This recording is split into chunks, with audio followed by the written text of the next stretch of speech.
दोस्तों नमस्कार, मैं संजीव भार्गव, वर्कशॉप कैलकुलेशन और इंजीनियरिंग ड्राइंग अनुदेशक, गवर्नमेंट आईटीआई अलवर।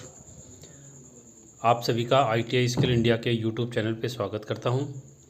आज जो मैं ये वीडियो बना रहा हूं वो एडमिशन से रिलेटेड है, क्योंकि इस समय गवर्नमेंट आईटीआई और प्राइवेट आईटीआई में 2020, 2021 और 2020-2022 सत्र के लिए एडमिशन का ऑनलाइन प्रोसेस चल रहा है। और ये प्रोसेस 11 अगस्त 2020 से शुरू होकर 25 अगस्त 2020 तक चलेगा। इसमें बहुत सारी चीज़ें हैं जिसके बारे में जानकारी होना एक बच्चे के लिए आवश्यक होता है।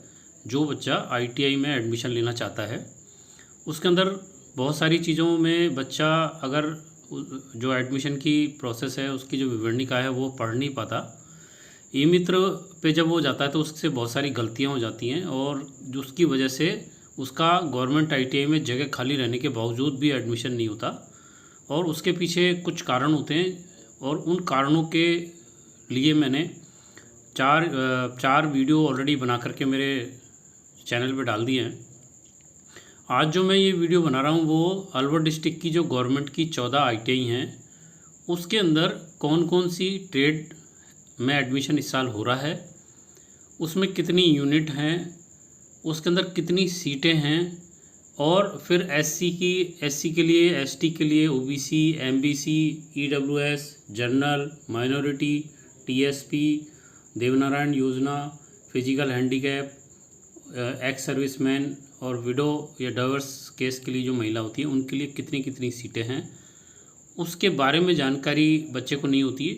ये जानकारी जो है आपको जो livelihood.rajasthan.gov.in की वेबसाइट है उसके अंदर जब आप एडमिशन सेक्शन में जाएंगे तो वहाँ पर सीट मैट्रिक्स की एक डाटा डला हुआ है, उससे आप जा कर के देख सकते हैं।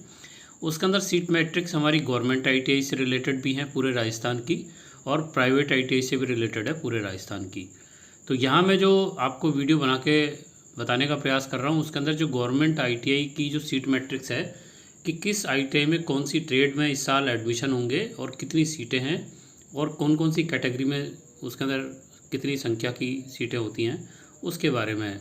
जिससे कि अगर आप ये वीडियो देखेंगे तो आपको आइडिया हो जाएगा कि आप किस जगह किस आईटीआई में कौन सी ट्रेड में आप जाना चाहते हैं और वहाँ पे कितनी सीटें, तो आपको एक रफ़ आइडिया उसमें मिल जाएगा। इससे फ़ायदा ये होगा कि आप जब ऑनलाइन फॉर्म भरेंगे तो वहाँ पर आपको अधिक से अधिक सीटें भरनी चाहिए, अधिक से अधिक ट्रेड और अधिक से अधिक आईटीआई के अंदर जो आपके आसपास है या जहाँ आप जाना चाहते हैं।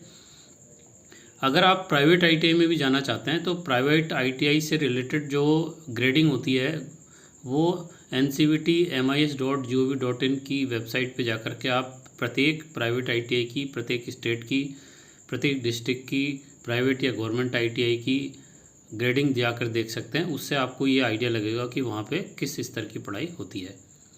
तो हम ये वीडियो शुरू कर रहे हैं। इसके अंदर हमारी जो अलवर डिस्ट्रिक्ट के अंदर 14 गवर्नमेंट की आईटीआई हैं उसके अंदर पहली है गवर्नमेंट आईटीआई अलवर, जिसके अंदर आपकी 14 ट्रेडें हैं और उसके अंदर एडमिशन होगा। उसमें कुछ ट्रेडें हमारी 8वीं बेस पे होंगी, यानी कि उसके अंदर 8वीं के मार्कशीट की मेरिट बनेगी, और कुछ ट्रेडें होंगी जिसके अंदर हमारे 10वीं के मार्कशीट के नंबरों से मेरिट बनेगी ऑनलाइन। इसमें भी कुछ ट्रेडें हमारी 1 साल की हैं और कुछ ट्रेडें हमारी 2 साल की हैं, जो मैं आपको इस वीडियो में समझाता भी जाऊंगा तो आप उसको समझ करके और पता चल जाएगा कि आपको 1 साल की आईटीआई करने की इच्छा है या 2 साल की। और कोई भी ट्रेड अगर आप भरते हैं तो आप कोशिश करें कि या तो गवर्नमेंट आईटीआई के किसी टीचर से जाकर के या अनुदेशक से जाकर के मिलें, जिससे कि आपको जानकारी मिल जाए कि कौन सी ट्रेड में क्या काम होता है और उसका आगे भविष्य क्या है, किस तरह की जॉब मिलती है या खुद का काम किस तरह से कर सकते हैं। या आप अगर कोशिश करें कि आप ऑनलाइन गूगल पे जाकर के सर्च कर सकते हैं कि किस ट्रेड का अंदर क्या काम होता है, और उसके अंदर इमेज भी देख सकते हैं और उसके बारे में विवरण भी आपको बहुत सारी चीज़ों का मिलेगा। इससे रिलेटेड मैं एक वीडियो बनाने की प्रयास कर रहा हूँ जिसके अंदर 25 से 30 क्वेश्चन जो प्रवेश लेने वाले छात्र हैं उसके मन में जो सवाल आते हैं कि मैं आईटीआई क्यों करूँ, उसके अंदर क्या होता है, किस तरह से पढ़ाई होती है, किस तरह से क्लास लगती है, कौन कौन से सब्जेक्ट उसके अंदर पढ़ने पड़ते हैं, क्या क्या उसके अंदर टॉपिक होते हैं, कितने नंबर का एग्ज़ाम होता है, किस तरह से वो जॉब के लिए जा सकता है, क्या वो विदेश जा सकता है कि नहीं, जॉब कहाँ कहाँ मिल सकती है, कितने की जॉब मिल सकती है, अप्रेंटिसशिप क्या होती है, इस तरह के करीब 30 सवाल के ऊपर एक वीडियो बनाने जा रहा हूँ, जो मैं इस वीडियो के बाद डालने का प्रयास करूँगा, जिससे आपको एक बेसिक चीज़ें पता चलेंगी कि ITI का एक्चुअल में अर्थ क्या होता है। तो यहाँ पर हम शुरू कर रहे हैं। पहले सबसे पहले जो गवर्नमेंट ITI अलवर है उसके अंदर हमारी कारपेंटर ट्रेड है। इसके अंदर आप यहाँ नीचे देख रहे हैं जिनका अंदर shift 1 2 3 total unit, total seat, उसके बाद SC की बॉयज़ के लिए सीट, फीमेल के लिए सीट, उसके बाद ST OBC MBC EWS, general, minority, TSP, Devnarayan योजना, शहरिया योजना, फिजिकल हैंडीकैप जो कि विकलांग होते हैं, उसके बाद एक्स सर्विसमैन, उसके बाद विडो और डाइवर्स, और IMC की सीटों से रिलेटेड सीटें कितनी होती हैं वो यहाँ पे आपको मिलेंगी। तो हम देखते हैं कि यहाँ कारपेंटर की हमारे यहाँ पे 2 यूनिट हैं, 1 और 1, जो हमारी शिफ्ट 1 और शिफ्ट 2 के रूप में चलेंगी, और उसके अंदर 24 संख्या के अंदर एडमिशन होंगे। तो टोटल हमारे 48 सीटें हो गई इसमें कारपेंटर की। उसमें SC के जो बॉयज़ की सीट है वो 6 है, SC की जो महिलाओं की सीट है वो 2 हैं, एक ट्रेड में 1, उसके बाद ST के लिए 1, महिलाओं के लिए 0, सॉरी ST के बॉयज़ के लिए 2 और महिला के लिए 2, टोटल यहाँ पे 8 सीट OBC के लिए हैं, 2 उसके अंदर महिलाओं के लिए, MBC की 2 सीट, फीमेल 0, EWS के अंदर 2 सीटें बॉयज़ के लिए, 2 सीटें महिलाओं के लिए, उसके बाद जनरल की 12 सीटें, उसके बाद फीमेल बॉयज़ के लिए 12 सीटें और फीमेल के लिए 6 सीटें, उसके बाद आपकी माइनॉरिटी में 0 सीटें हैं। तो इस तरह से आप देख सकते हो कि कौन सी ट्रेडमैन के अंदर कौन सी कैटेगरी के लिए कितनी सीटें, ये सारी आपको यहाँ पे दिखाई देंगी। अगर मैं एक एक को बताऊँगा तो ये बहुत ज़्यादा लंबा हो जाएगा वीडियो। इसके बाद कारपेंटर जो है हमारा 8वीं बेस है। इसके बाद दूसरा आता है प्लम्बर, ये हमारा 8वीं बेस, इसके अंदर मार्कशीट लगेगी। एक बात का आप हमेशा ध्यान रखें फॉर्म भरते समय कि यदि अगर आप 10वीं की मार्कशीट ही लगाएंगे तो आप 8वीं की जो ट्रेड है उसके अंदर एडमिशन नहीं ले पाएंगे। इसलिए आप 8वीं की मार्कशीट भी लगाएं, और वहाँ पे एक ऑप्शन होता है जिसके अंदर आपको चूज़ करना पड़ता है कि आप किस बेस पे एडमिशन लेना चाहते हो। तो अगर आप 8वीं और 10वीं दोनों आपने कर रखी, 10वीं कर रखी, तो 8वीं 10वीं दोनों की मार्कशीट लगा के आप दोनों की ट्रेडों में एडमिशन ले सकते हो। और जो बच्चा केवल 10वीं में लेना चाहता है वो 10वीं टिक करे, जो बच्चा केवल 8वीं बेस पे लेना चाहता है यानी कि उसने 10वीं नहीं करी है तो वहाँ केवल 8वीं को टिक करेगा। और 8वीं की मार्कशीट में भी आपको ध्यान रखना है कि अगर आपने प्राइवेट स्कूल से 8वीं की मार्कशीट, 8वीं की पढ़ाई की है तो उस कंडीशन में आपको जिला शिक्षा अधिकारी या ब्लॉक शिक्षा अधिकारी से अपनी मार्कशीट को साइन करा के वहाँ पे अपलोड करनी पड़ेगी, अन्यथा आपका जो है एडमिशन वहाँ पे निरस्त हो सकता है। और आपको 8वीं की मार्कशीट में डेट ऑफ बर्थ नहीं होने की वजह से या तो TC वहाँ पे अपलोड करनी पड़ेगी, या आपको अपना जो जन्म प्रमाण पत्र है वो आपको अपलोड करना पड़ेगा। और यहाँ पे कुछ ट्रेडें ऐसी हैं 10वीं की जिसके अंदर हमें 10वीं जो 10+2 स्कीम के अंदर साइंस और मैथ दोनों सब्जेक्ट होनी चाहिए, और कुछ ट्रेडों में जो है 10वीं होनी चाहिए। वो ऐसा होता है कि किसी किसी ट्रेड के अंदर साइंस और मैथ में से चूज़ करना पड़ता है, तो उस कंडीशन में कुछ ही ट्रेडों में ये सुविधा है। तो कारपेंटर हमारी 8वीं है, प्लम्बर हमारी 8वीं है, उसके बाद वेल्डर हमारी 8वीं है। इसके बाद फाउंड्री के अंदर 1 यूनिट है जिसमें 20 सीटें हैं, टर्नर में 1 यूनिट 20 सीटें, मशीनिस्ट में 1 यूनिट 20 सीटें, फिटर में 1 यूनिट 20 सीटें, टूल एंड डाई के अंदर हमारी 1 यूनिट है और 24 सीटें होंगी इसके अंदर, इलेक्ट्रीशियन की 1 यूनिट होगी जिसके अंदर 20 सीटें होंगी। ये सभी 10वीं बेस की हैं। इसके अंदर 8वीं की मार्कशीट लगाओगे तो इन ट्रेडों में एडमिशन आपका नहीं होगा। इसके बाद वायरमैन हमारा, ये जो वायरमैन है इसके अंदर हमारी 8वीं पास की मार्कशीट चल जाएगी, 1 यूनिट है और इसके अंदर 20 सीटें हैं। इसके बाद कोपा जो है कंप्यूटर ऑपरेटर, ये हमारी 10th बेस है। इसके बाद इसके अंदर 1 और 2 यूनिट है जिसके अंदर 24 सीटें होंगी, तो टोटल 48 हुई। इसके बाद स्टेनोग्राफी, सेक्रेटरी असिस्टेंट इंग्लिश और हिंदी, इसके अंदर 2 यूनिट हैं जिसके अंदर 24 सीट होने की वजह से 48 सीटें, और इसमें मिनिमम जो क्वालिफिकेशन चाहिए वो 10th क्लास होनी चाहिए। और लास्ट जो अलवर गवर्नमेंट ITI है बॉयज़, उसके अंदर फाउंड्री है हमारी, उसके अंदर 1 यूनिट है और उसके अंदर हमारी 20 सीटें हैं।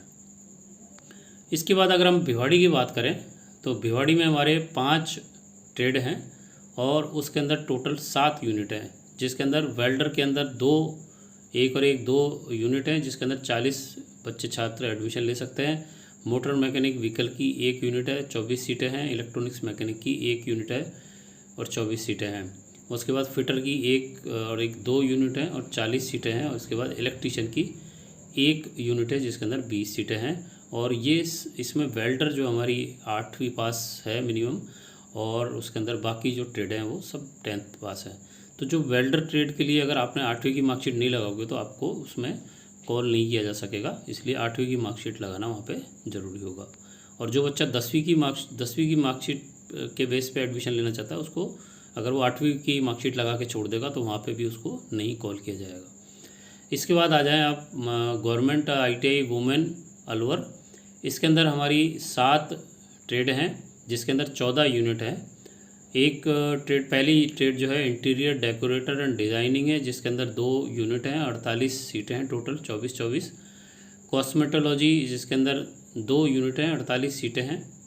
इसके बाद computer operator and programming assistant, जिसको हम कोपा कहते हैं, उसकी भी 2 यूनिट हैं, 48 सीटें हैं। फैशन डिज़ाइनिंग के अंदर 2 यूनिट हैं, 40 सीटें हैं। ड्रेस मेकिंग में भी 2 यूनिट हैं, 40 सीटें हैं। फ्रंट ऑफिस असिस्टेंट में भी 2 यूनिट हैं और जिसके अंदर 48 सीटें हैं। और 7वीं जो इसके अंदर ट्रेड है वो है स्टेनो इंग्लिश। इसके अंदर भी 2 यूनिट हैं और 48 सीटें हैं। इसके अंदर मैं आपको बताना चाहूँगा कि ड्रेस मेकिंग केवल यहाँ पे 8वीं के मार्कशीट के आधार पे मेरिट बनेगी, बाकी जो सारी ट्रेड है वो 10th बेस ही हैं। इसके बाद आ जाएं आप नीमराना के अंदर आप देख रहे हैं यहाँ पे 2 ही ट्रेडों में 4 यूनिट में एडमिशन है। तो वो वेल्डर की 2 यूनिट 40 सीट है, फिटर की 2 यूनिट और 40 सीट है। और 8वीं वेल्डर हमारी 8th क्लास मेरिट बेस पे है और फिटर हमारी 10th क्लास मेरिट बेस पे है। इसके बाद अगला है हमारा राजगढ़, जिसके अंदर 3 ट्रेड हैं। पहली है वेल्डर, दूसरी है मोटर मैकेनिक और तीसरी इलेक्ट्रॉनिक्स मैकेनिक, जिसके अंदर 4 यूनिट हैं टोटल। इसमें वेल्डर की 2 यूनिट हैं, 40 सीटें। इलेक्ट्रॉनिक्स मैकेनिक मोटर व्हीकल की 1 यूनिट, 24 सीटें। और इलेक्ट्रॉनिक्स मैकेनिक की 1 यूनिट है और 24 सीटें। और इसके अंदर हमारी वेल्डर 8th पास है, बाकी दोनों में 10th हमें क्लास चाहिए मेरिट के लिए। अगला है हमारा गवर्नमेंट ITI थानागाजी, जिसके अंदर वेल्डर की 2 यूनिट हैं और 40 सीटें हैं। और कोपा यानी कि computer operator and programming assistant की 2 यूनिट 48 सीटें हैं। इसमें वेल्डर हमारी 8th बेस पे है और कोपा हमारी 10th बेस पे है। इसके बाद आ जाएं आप गवर्नमेंट ITI रैनी। इसके अंदर मैकेनिक डीजल, यहाँ पर 2 यूनिट 48 सीटें 10th base. Electronics mechanic 1 unit 24 सीटें 10th बेस। फिटर और इलेक्ट्रीशियन में 1 यूनिट है और 20 सीटें, और दोनों 10th बेस पे यहाँ पे मेरिट बन के एडमिशन होंगे। इसके बाद आ जाएं आप बानसूर में 4 ट्रेड हैं, जिसके अंदर वेल्डर है, उसके अंदर 2 यूनिट हैं, 40 सीटें हैं।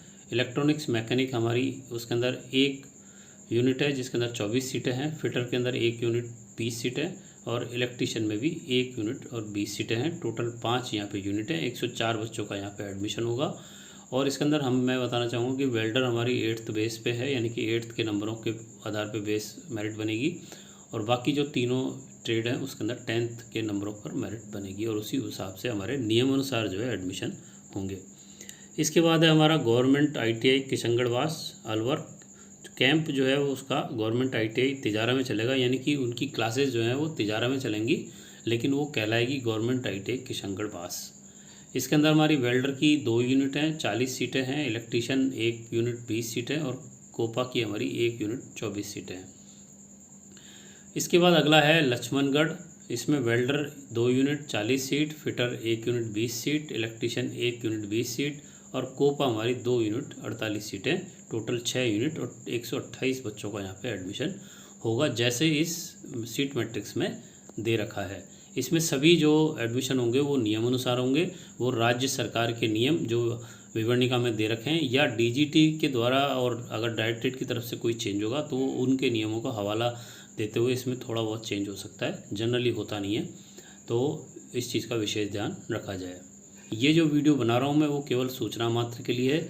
फाइनल जो डिसीजन होंगे वो संबंधित आईटीआई के प्रिंसिपल या डायरेक्टरेट की तरफ से या डीजीटी की तरफ से जो नियम होंगे उन्हीं के अनुसार से होगा। अगर इसमें कोई मेरी तरफ से गलती हो जाए तो आप विवरणिका में देख सकते हैं या साइट पे जाकर के भी इसके बारे में पूरी सूचना ले सकते हैं, या आप फ़ोन करके संबंधित आईटीआई से भी पता कर सकते हैं।